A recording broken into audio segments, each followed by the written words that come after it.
Police पूरी की पूरी अमित शाह जी के संरक्षण में काम कर रही है। दिल्ली पुलिस अमित शाह जी के अंडर आती है और ये डर भाजपा सरकार को, अमित शाह जी को और मोदी जी को है कि इसका सीधा सीधा जो नाता है वो अमित शाह जी से जुड़ता है। क्योंकि राहुल गांधी जी ये कह रहे हैं कि पैलेट गन्स अगर चली, दिल्ली पुलिस कह रही है नहीं चली, अगर चली है जो कि सामने है, राहुल गांधी जी उसको एविडेंस लेके चल रहे हैं, चली है तो किसके इशारों पे चली है? तो जाहिर सी बात है दिल्ली पुलिस आती है होम मिनिस्टर के अंडर, तो इस एफआईआर के अंदर होम मिनिस्टर भी लिप्त होंगे और उनको अपनी कुर्सी से जाना पड़ेगा, इसलिए ये सब ड्रामा हो रहा है।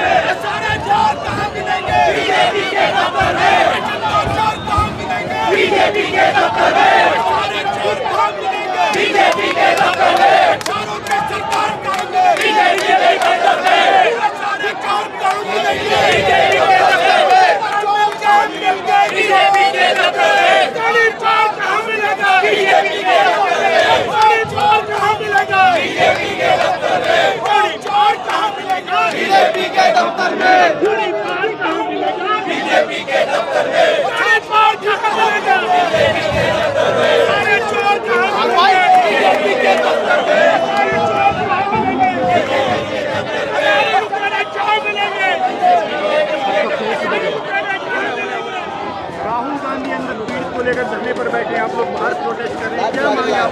देखिए, जिस तरीके से आप जानते हैं कि ये गूंगी, बहरी और अकड़ी हुई सरकार राहुल गांधी के खिलाफ हमेशा रहती है और राहुल गांधी हमेशा छात्रों के, युवाओं के, महिलाओं के साथ और हर मुद्दे पे रहते हैं। राहुल गांधी यहाँ पुलिस स्टेशन में आए, इससे पहले एक दूसरे पुलिस स्टेशन में गए। उनकी बहुत छोटी सी मांग थी कि एक युवा जिसको पैलेट गन से मारा गया उसके अगेंस्ट आप एफआईआर कब करेंगे, बहुत ही छोटी सी मांग थी।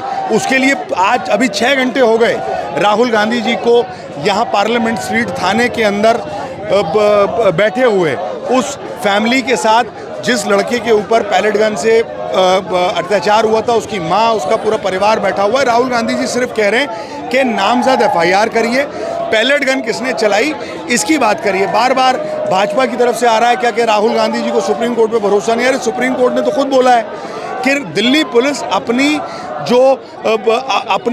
कंप्लेंट्स और करने के लिए आज़ाद है। सिर्फ यहाँ पर आके वो बोल रहे हैं क्योंकि इसी के अंदर वो इंसिडेंट हुआ था, यही वो एरिया था। अगर कितने आज दुख की बात है इस भाजपा सरकार के अंदर, जहाँ मोदी जी और अमित शाह जी कहते हैं कि हमने 0 एफआईआर करा दी, अब एफआईआर तो घर से बैठ के हो सकती है।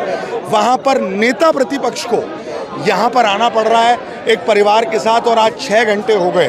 पूरी दुनिया देख रही है कि कैसे नेता प्रतिपक्ष, एक परिवार, हरियाणा से आने वाले एक परिवार के लिए यहाँ बैठे हैं और एफआईआर नहीं हो रही है। क्या लग रहा है पुलिस दबाव में काम कर रही है? देखिए, पुलिस दबाव में नहीं, पुलिस पूरी की पूरी अमित शाह जी के संरक्षण में काम कर रही है। दिल्ली पुलिस अमित शाह जी के अंडर आती है और ये डर भाजपा सरकार को, अमित शाह जी को और मोदी जी को है कि इसका सीधा सीधा जो नाता है वो अमित शाह जी से जुड़ता है।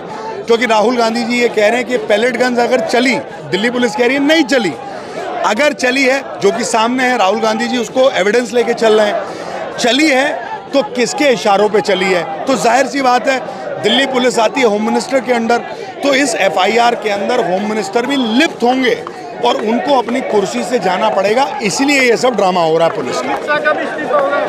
100% राहुल गांधी जी पार्लियामेंट में कह रहे थे और सड़क, आज संसद से लेकर सड़क पर हम कांग्रेस के कार्यकर्ता भी राहुल गांधी जी की आवाज़ में आवाज़ मिला रहे हैं। और आपके मैं टीवी के माध्यम से, जर्नो मिरर के माध्यम से ये कहना चाहता हूँ कि आप देख लीजिएगा, आने वाले समय में बहुत जल्दी अमित शाह जी का इस्तीफा भी देश देखेगा। लेकिन भाजपा नेता कह रहे हैं राहुल गांधी देश को गुमराह कर रहे हैं। किस चीज़ के लिए?